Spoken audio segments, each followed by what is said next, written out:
All right, let's knock out another Q&A video. Somebody in the comment section asked that I not do these every week, and I kind of agree with them. You can only handle so much Mica. Oh, and also, I did a poll on YouTube and asked which would you rather I do a video on next, the Kia Telluride or the Chevrolet Blazer. An overwhelming number of you said Kia Telluride, and so I am merely doing a Q&A in this Blazer rather than reviewing it. If you are sad about that fact, you should have voted. Okay, I will offer a few little quick comments about the Blazer. I'm currently rocking the Premier trim. It's got the 308 horsepower, 3.6 liter V6. And in classic journalist fashion, I have floored it for no good reason, and it's plenty spunky. I really like the automatic transmission too. Very quick shifts, very smooth, great behavior. Moving on, this isn't a review, this is a Q&A. Oh, those are smooth shifts though. All right, first question. As I make my way dangerously fast through this corner.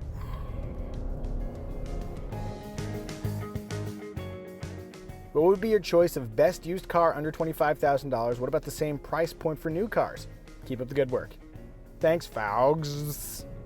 For used car, I'm gonna go with the safe choice and say a Honda Accord. You can get one for well under $25,000, no problem. And right now is a really good time to buy one too because everybody's going gaga over SUVs. And then for new car under $25,000, you know which car I really, really like is the new Corolla hatchback. I think it looks fantastic. For having the CVT, acceleration doesn't feel depressing. It's a little bit tight in the back seats and cargo space, but just for getting around, there's a ton of value, and it's got like a lot of great safety features, even at its base price. So for under $25,000, I would definitely rock a Corolla hatchback. And the notion of me driving a Corolla would have seemed absurd just a couple years ago. Charles Amara Vlogs / Reviews wonders, if your daughter was 16, what would you get her as her first car? Okay, we got a couple of questions about, wow, that guy's really running that red light. Good work, junk hauling, we do all the work.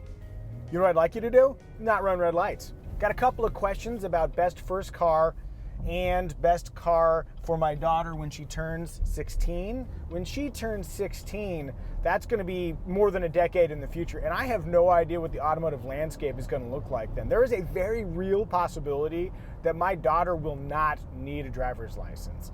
Subscription services to various mobility platforms will make the concept of having a driver's license quaint or moot. The first time I've used the word moot in a video. Yay! Do you have like a little balloon graphic or something? Hey, we did it. Got the word moot in there. The addendum to that thought about my daughter is that it really depends on what kind of driver she is. If she is responsible, and I've shown her what vehicle dynamics are all about, which I will, there is a slight possibility that if my daughter was like very cool, I might get her a used Ford Mustang. Or maybe a used Dodge Challenger. A little bit bulkier. I'll quickly intervene with another Blazer thought. I like the interior. It's a mid-size two-row SUV. Yes, the way we categorize this is as a mid-size, and then, okay, you see I'm coming over. Don't be a jerk, BMW. You know when you turn on your signal and you want to make a lane change and your intentions are very clear and there's a lot of lead time, and yet the person behind you desperately wants to stop you even though they're like a quarter mile away, accelerating to prevent you from making the lane change you want? That sure is annoying. Oh yeah, Blazer thoughts. So there is a lot of headroom up here, and it feels wide too. Hip space is outstanding. Like I could put, I don't know, like a folding chair to the left of me here, kind of wedge it between the seat and the door. There's a lot of room to spread out. I will say that the materials here feel very rubbery and a little bit too grippy. Probably gonna rip my elbow off if I move too quickly. And then they do this sometimes too, where like on these materials, where this is basically hard plastic, but they just put a kind of a slightly soft coating on it that gives the illusion of being a little bit nicer than it actually is. If you want to see hard plastic, just go down a little bit. Oh yeah, that's hard plastic. Okay, let's answer another question. Arcadius asks, what's your favorite luxury brand? I have a soft spot for Mercedes. We're not talking about resale values, we're not talking about reliability, but when I get into a press car and it's a Mercedes, oftentimes it speaks to me in a way that other luxury cars don't, that it feels like something special. I recently drove the C-Class and it just has like a touch and a look and an aura that says, I don't want to say money, I just want to say that you appreciate the finer things in life. And there's nothing wrong with appreciating the finer things in life. I wouldn't spend my money on a luxury car, but I can certainly drive one and appreciate it. Mohan Kene, I may be mispronouncing that, asks, what are your thoughts on Hyundai Kia Genesis? Coming from a fanboy. Oh boy.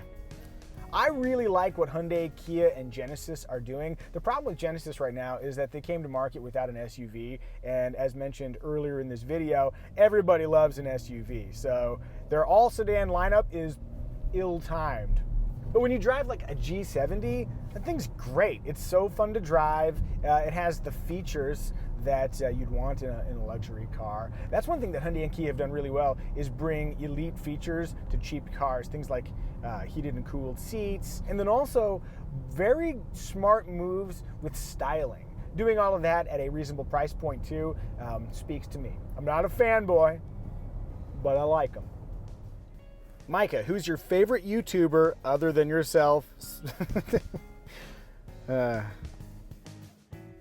I let you know a secret? I don't like myself that much. It's just me being me. You may feel differently. But who do I really like? So, because I live in the world of cars, I actually don't consume that much automotive content. Every once in a while, I'll watch a video from somebody I like. TheStraightPipes, they make great stuff. savagegeese, I like your Redline Reviews. But the stuff I really consume in my own time tends to be aviation and music related. So, I'm a big fan of Flight Chops. He does brilliant videos all about aviation. He flies different things, and that really speaks to me. So Flight Chops is great. And then, I don't want to say it's a guilty pleasure, but I kind of like Stevie T and the videos he makes related to guitar stuff. I say guilty pleasure because he's kind of a spaz, but charmingly spastastic. Nightwolf88 doesn't have a question, but he says, bullshit! The truck just came out and you're already hating on it. Wow!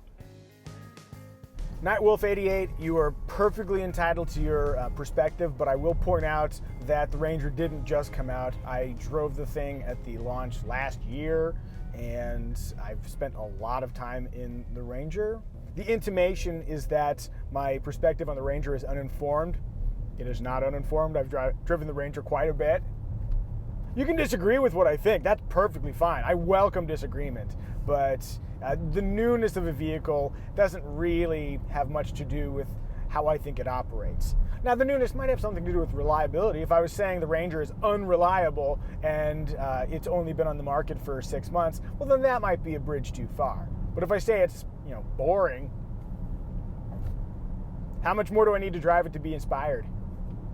And quickly adding on to that thought, it's not that the Ranger can't bring you joy and you can't have fun driving it.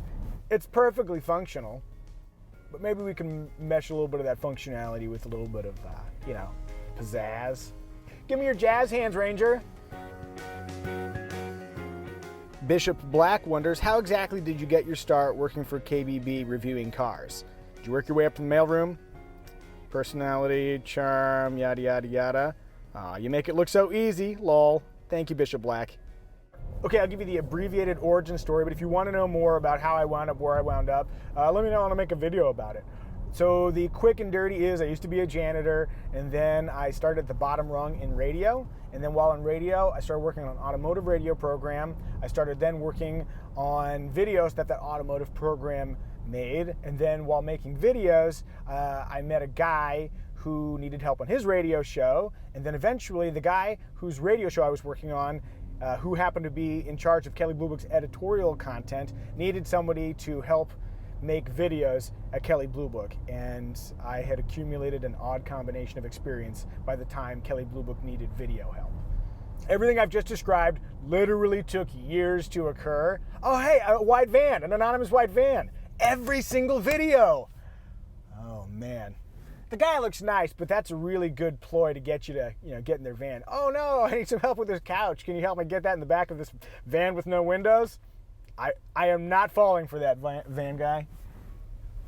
Yeah, you better keep moving. All I'll say about my career journey is that it's been a combination of fortuitous positioning, finding opportunities where others haven't, and then working my ass off. What did they say? Luck is when preparation meets opportunity. Yeah, I agree with that. Random channel was forced to make by Google says, hey, can you talk about your experience as an automotive journalist over the past 12 years? Best parts, worst parts, current issues. Item 1, I resist the label of journalism. To me, journalists are people that unearth stories that change people's lives. People who are like reporting from Syria, or are talking about the water crisis in Flint, or, doing like real work. One of these days when I drive a car and I realize that, they're using their new SUV to transport Nazi gold, and I uncover that story, then I will take the journalism hat and wear it.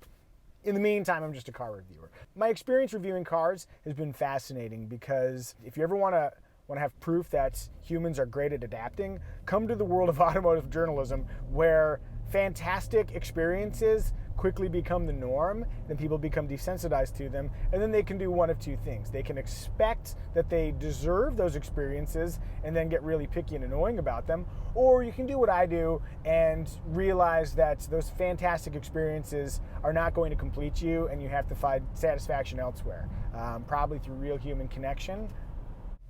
It's kind of why I do what I do here. So best part, I think, would be having had the freedom to create something on Kelley Blue Book that didn't really exist before, and having the freedom to fail quietly and then build up my skills as an automotive presenter. I think the worst part would be I've quietly eroded some of the enthusiasm I used to have for the automobile. Like when I was a janitor, right? I would sit in the on my breaks and read Road and Track and Car and Driver and just fantasize about what it must be like to drive all those cool cars. I don't really do that now. A lot of what I do now falls under the category of work. It's fun work, but it's work. You ever listen to Rock Superstar by Cypress Hill? There's a spoken word part in the middle, and being a rock star, it's a fun job, but it's a job. It's something to that extent. Being an automotive journalist, being a car reviewer, it's a fun job, but it's a job. Do not mistake everything I've said as I don't appreciate what I do. I do appreciate what I do, but if you do anything with enough repetition, eventually it becomes normal. This is important. You will not always feel the way you do the day you get your dream job. When you buy a car and you were really excited about that car, just know you will not always feel as excited about that car as the day you bought it. So reviewing cars for a living, I think, is a satisfying experience, but it really depends on what you make of it. Bill HK wonders, will you be going on a track and reviewing some slow cars fast? Before I do any car stuff on track, I'm actually scheduled to do a motorcycle track day, and that's kind of an interesting one. I've done track stuff before on motorcycles, but never on my own motorcycle. Here's hoping I don't destroy my motorcycle. Video coming soon. Will I destroy my motorcycle? Tune in to find out. Brybee asks, can you review different brands of medical tape? Nope. Today I'm using a clip because I've got a seatbelt here, but when I taped the microphone to my chest, fun story, in one of the early Micah Drives videos, it might have been CX5, I didn't have any 3M medical tape, so I used that duct tape that's made by Gorilla Brands, so it's like extra thick and extra sticky, because you got to make the video. It left a sticky residue. My chest was all red. It's a terrible experience. No, I'm a 3M guy. Sponsorship money, please. Now this is an interesting one. When It's Half Past asks, I think you should do some, well, it's more of a statement. I think you should do some retro reviews on older cars that people usually buy, like Accords or Camrys, blah, blah, blah, blah, blah. Maybe some tips on buying starter cars. To be honest, I'm not that interested in reviewing older cars. How about this? Let me review older cars that I used to own. Honda del Sol would be one. Geostorm would be another. Also, my first car was an Isuzu Trooper. If you know of anybody who has one of those cars and is in the greater Los Angeles area, let me know. And yeah, maybe I'll do a little video action. And if that goes well, sure, maybe I'll review other older cars. By the way, when doing these videos, I just kind of drive around, I meander. I have no idea where I am right now. I'm in some sort of neighborhood that feels, I don't want to say soulless, but it's a little Stepford in here. And while I'm backing out, I will point out that that's a relatively high resolution backup camera for the Chevy Blazer. Easy steering efforts. Oh, and of course, you can't forget the vents. You got these big vents down here, and they rotate to change the temperature in your car, just like in the Camaro. That's a nice touch.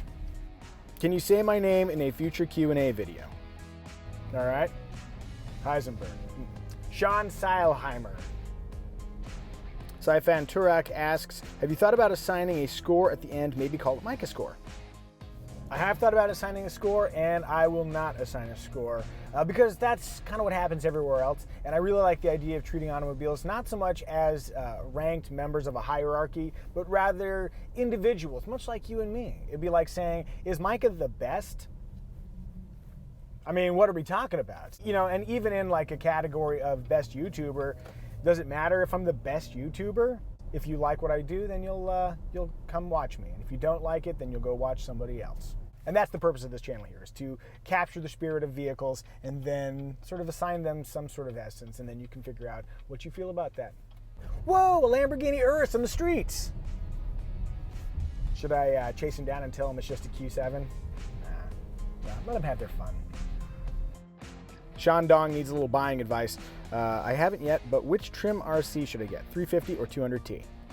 The RC300, which is the 4-cylinder now for 2019, they call it the RC300, is like right about 41 grand, not including destination charges. If you go to the RC350, which has a notable bump in power, you're looking at an extra 3 grand. You amortize the 3 grand cost over an average 5-year ownership, and it's not that big a deal. Put another way, if having the RC that's a little bit slower and only does 0 to 60 in 7.3 seconds is going to be a problem for you, or going to inspire you to want to sell your RC in about 2 years or 3 years because you want something faster, then upgrade to the RC350 where you can hit 60 in I think 5.8 seconds. That V6 power really does come in handy if you want to haul ass. For me, the way I deal with almost any kind of purchase, automotive or otherwise, is to do a ton of research, get one that I think is going to be very, very satisfying over a long haul, buy it, and then stick with it for damn near forever. Asian Rice Guy, aka Teriyaki Man, asks, why did you kill Arthur?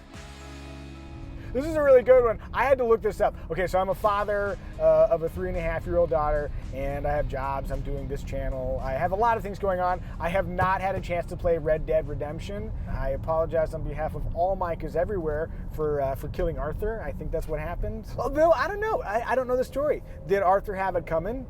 If Arthur had it coming, then I make no apologies. If Arthur did not have it coming, then I fully apologize, and I feel terrible. That violates the Mica code. I don't shoot people unnecessarily.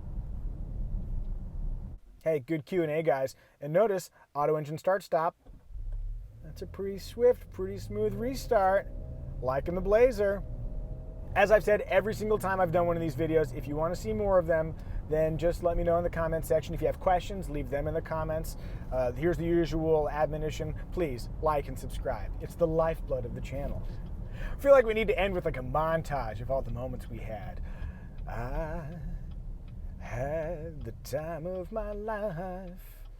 Oh, I never felt this way before. 'Cause I swear it's the truth, and I owe it all to you. Dun, dun, dun, dun, dun. Can I be sued for using the song from Dirty Dancing if I'm just singing it terribly? Guess we'll find out.